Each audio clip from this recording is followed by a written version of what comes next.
Additional bit है again flow control से relevant है डीई, डिस्कार्ड एलिजिबिलिटी। ठीक है, डी का मतलब ये है कि जी ओके, जो पहले एग्जांपल मैंने दी थी 256 के आया है मुझसे मेरे पास, मैंने उसको ट्रांसमिट कर दिया क्योंकि मैं ऑनर करूंगा, वो एसएलए है।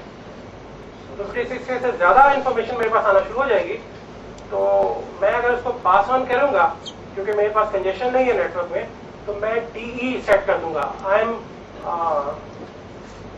The frame relay switch. ठीक है, मैं डीई को मार्क कर दूंगा कि यार ये लो प्रायोरिटी ट्रैफिक है, डिस्कार्ड एलिजिबल है ये ट्रैफिक। अगर आपको कंजेशन आ रही है तो डीई को जो है आप ड्रॉप कर दें।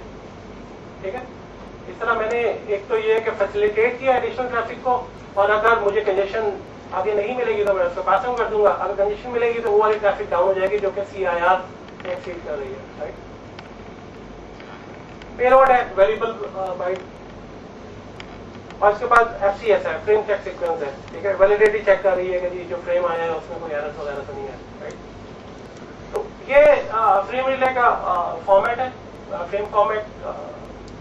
नॉर्मली अगर आपको फ्रेम फॉर्मेट समझ में आ जाता है किसी भी स्पेसिफिक टेक्नोलॉजी का, तो you understand most of the stuff, most technology relevant. Okay, ये एक एग्जांपल है कि जी अगर आप फ्रेम रिले आपके पास नहीं है and you have to set up a network, obviously आपको नेटवर्क की कनेक्टिविटी चाहिए, और आपको ये आपकी साइट्स हैं, डिफरेंट साइट्स हैं, 1 2 3 4 5 6 साइट्स हैं, और मैंने ये लिंक्स यूज किए हैं। ये रेड वाले जो है ये point two point lease line है जो कि मैंने यूज की है, और ये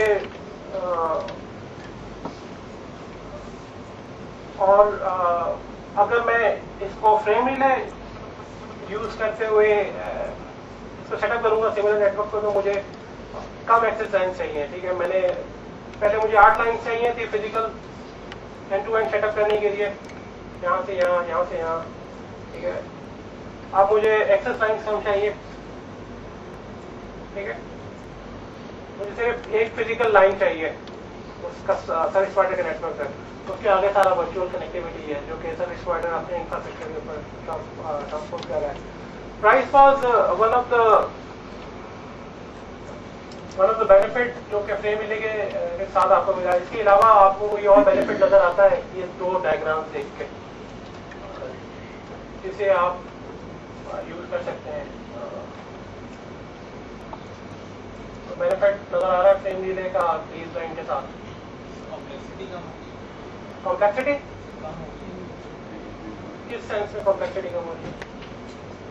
इसमें हम लोग वायर आपकी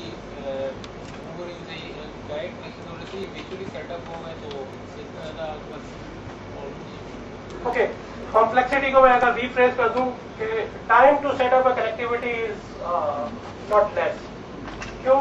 क्योंकि अगर आप इस एग्जांपल में देखें तो यहाँ से यहाँ अगर आपने एक लिंक सेटअप करना है तो उसका पूरा बिल्डअप नया होगा एक तरह से।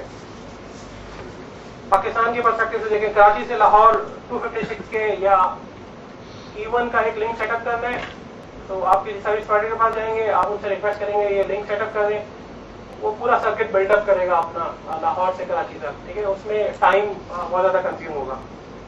ठीक है, तो अगर आप सर्विस प्रोवाइडर हैं तो ऑब्वियसली आप चाहते हैं कि जी मेरे मिनिमल इंटरवेंशन के साथ जो है एक नया सर्किट जो है वो आपको जाना चाहिए। ठीक है, फ्रेम रिले के केस में उसने क्या करना होगा, सर्विस प्रोवाइडर ने customer premises of Karachi to Karachi frame relay switch एक सर्किट बिल्डअप करना होगा, और फार एंड के ऊपर लाहौर में frame relay switch in Lahore to frame relay to customer premises equipment in Lahore, ये आपको एक सेटअप करना होगा। और अगर आपका ऑलरेडी नेटवर्क सेटअप है और एक आप नया वर्चुअल सर्किट इस्टेब्लिश कर रहे हैं तो it's just a matter of configuration, कोई नई प्रोविजनिंग नहीं होगी। तो फ्रॉम बिजनेस पर्सपेक्टिव इट्स जो प्रोविजनिंग है, नई सर्विसेज की प्रोविजनिंग है, that obviously is creating money for you. ठीक है, रेवेन्यू है सर्विस प्रोवाइडर्स का। जितनी जल्दी आप एक सर्विस नई प्रोविजन कर सकते हैं उतना ज्यादा बेनिफिट जो है सर्विस प्रोवाइडर को होगा। तो फ्रेम रिले उस पर्सपेक्टिव में बहुत ज्यादा एक पावरफुल सर्विस थी कि जी लोकल कनेक्टिविटी या विद नो एडिशनल कनेक्टिविटी आप आप जो है सर्किट नहीं एक प्रोविजन कर सकते थे कस्टमर के परस्पेक्टिव से। तो एक चीज और आपको देखने की जरूरत है, वो ये है कि जी ये मैं फिजिकल लिंक के ऊपर मैं कितने वर्चुअल सर्किट्स प्रोविजन कर सकता हूँ। तो ऑब्वियसली आपके जो वर्चुअल सर्किट्स के CIR है वो एक्सीड नहीं कर सकती इस पोर्ट स्पीड को, फिजिकल पोर्ट स्पीड को। अगेन ये एक TDM लिंक है, अदर इवन और फ्रैक्शनल इवन और E3 लिंक, राइट। तो मैं इवन का लिंक लेता हूँ और मैं कहता हूँ कि जी मुझे 256K के 8 के ऊपर वर्चुअल सर्किट दे दें। सर्विस प्रोवाइडर प्रॉब्लम खुशी से दे देगा क्योंकि उसको कभी भी ट्रैफिक नहीं मिलेगी आपसे, right. But some of speeds of all the virtual circuit cannot exceed the port speeds, ठीक है। ये तो एक फंडामेंटल रूल है जो कि आपको फॉलो करना पड़ेगा। ओके, फ्रेम रिले की सर्विसेज पाकिस्तान में कोई ऑफर कर रहा है, किसी ने ऑफर की है, किसी को पता है, कोई आइडिया? कोई आइडिया नहीं है, गुड। अब कोई नहीं कर सकेगा। किसी ने भी फ्रेम रिले की सर्विसेज जो है ऑफर करने का सोचा ही नहीं। अच्छा, 5-10 साल पहले की बात करें जब PTCL मोनोपोली थी, ठीक है, और PTCL ही एक सर्विस प्रोवाइडर था जो कि ऑफर कर सकता था फ्रेम रिले की सर्विसेज। उन्होंने कोशिश भी की थी करने की, बट वो सक्सीड नहीं कर सके थे उसमें। उसके बाद अभी अगर हम आज देखें तो कोई बिजनेस सेंस नहीं बनता फ्रेम रिले ऑफर करने का। फ्रेम रिले सर्विस ऑफर करने का मतलब ये है कि जी आप फ्रेम रिले का नेटवर्क लगाएं और उस नेटवर्क को ऑब्वियसली आपने कनेक्टिविटी करनी है और उसके बाद आप कस्टमर के पास जाए उनसे कहें कि आप मुझसे फ्रेम रिले का सर्विस ले लें। क्यों सेंस नहीं करता? क्योंकि अब जो हमारे पास ऑल्टरनेट मैकेनिज्म मौजूद है वो they are far superior from frame relay, ठीक है। और हम देखेंगे उसमें क्या कौन कौन से हैं। ओके, जिस तरह फ्रेम रिले है उसी तरह मैं ATM के साथ भी ऑब्वियसली आपको थोड़ा सा 6-7 स्लाइड्स। ATM जो है वो ज्यादा कॉम्प्लिकेटेड टेक्नोलॉजी थी as compare to frame relay, ठीक है। और इसमें जो आइडिया था वो ये था कि जी मैं सारी चीजें कैरी कर सकता हूँ ATM पे, डेटा भी, वॉइस भी और वीडियो भी, सारी services regardless. Again service provider के पास ATM स्विच था, फ्रेम रिले स्विच नहीं था, ठीक है। कस्टमर प्रेमिसेस पे अब सिर्फ आपने डेटा नहीं ट्रांसमिट करना, आप PABX को भी अपना कनेक्ट कर सकते थे, आपके पास वीडियो कोई सिस्टम था उसको भी आप यूज कर सकते थे। जो कॉन्सेप्ट था इसका वो ये था कि जी चूंकि वीडियो एंड वॉइस जो है वो डिले सेंसिटिव ट्रैफिक है, डिले, तो अगर मैं फिक्स लेंथ के सेल्स ट्रांसमिट करूंगा तो मैं डिले को कंट्रोल कर सकता हूँ, ठीक है। फाइनाइट टाइम चाहिए आपको एक फाइनाइट नंबर ऑफ फ्रेम या एक फाइनाइट नंबर ऑफ सेल को ट्रांसमिट करने में, ठीक है। तो अगर आप 4096 बाइट का पैकेट ट्रांसमिट कर रहे हैं इवन इंटरफेस के ऊपर, तो you probably need like 400-500 millisecond just to transmit that packet. तो अब आप अंदाजा लगाएंगे जी आपका एक एनवायरमेंट है जहाँ पर 4096 बाइट का पैकेट ट्रांसमिट हो रहा है इवन लिंक के ऊपर, उसके पीछे एक छोटा सा 20 बाइट का पैकेट जो है वॉइस का खड़ा हुआ है, इंतजार कर रहा है कि जी वो 5000 बाइट ट्रांसमिट होगा फिर मैं ट्रांसमिट होगा, ठीक है। तो ये जो ATM है उसने ये कॉन्सेप्ट निकाला था कि जी फिक्स साइज पे आप बाइट्स आप सेल्स रखें 53 बाइट्स के, तो वॉइस का पैकेट को वेट नहीं करना पड़ेगा क्यू के अंदर, राइट। तो ये उसका कॉन्सेप्ट था ATM का कि मैं क्यों इंटीग्रेट कर सकता हूँ सारी सर्विसेज को और सिंगल नेटवर्क। अच्छा, अब सवाल ये पैदा होता है कि जी ATM में तो कैरी करना है 53 बाइट का सेल, तो मेरा डेटा अगर 53 बाइट से ज्यादा है तो क्या होगा, ठीक है, क्या होगा जैसे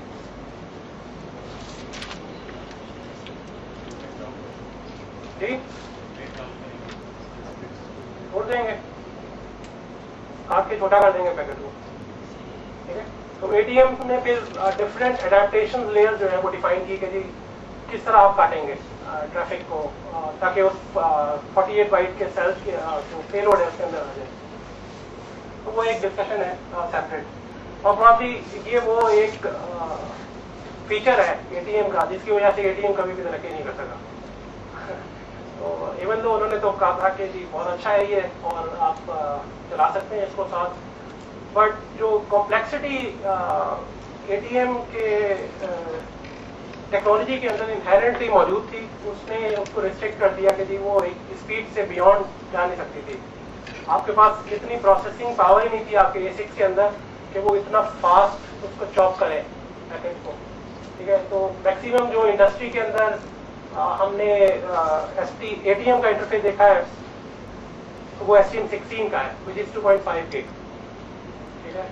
और वो ये भी बहुत ही हाई फाई वर्सेटाइल टाइप का इंटरफेस उस जमाने में समझा जाता था। 2.5 गिग जो है, अगर आज हम कंपेयर करें 2.5 गिग इज नथिंग।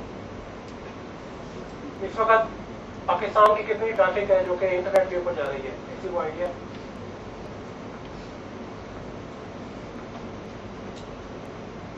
कुछ एक रफ एस्टिमेट भेज दो यार। बना हुआ सारा 10 जी बना है, उसको मॉडिफाई किया जा रहा है 40 जी 40 जी और रन टाइम परफॉर्मेंस 40 जी। 10 जी। तो पाकिस्तान से फिर कितना आपके ख्याल में है ट्रैफिक जो जा रहा है? 40 जी तो उन्होंने कहा कि एक आइडिया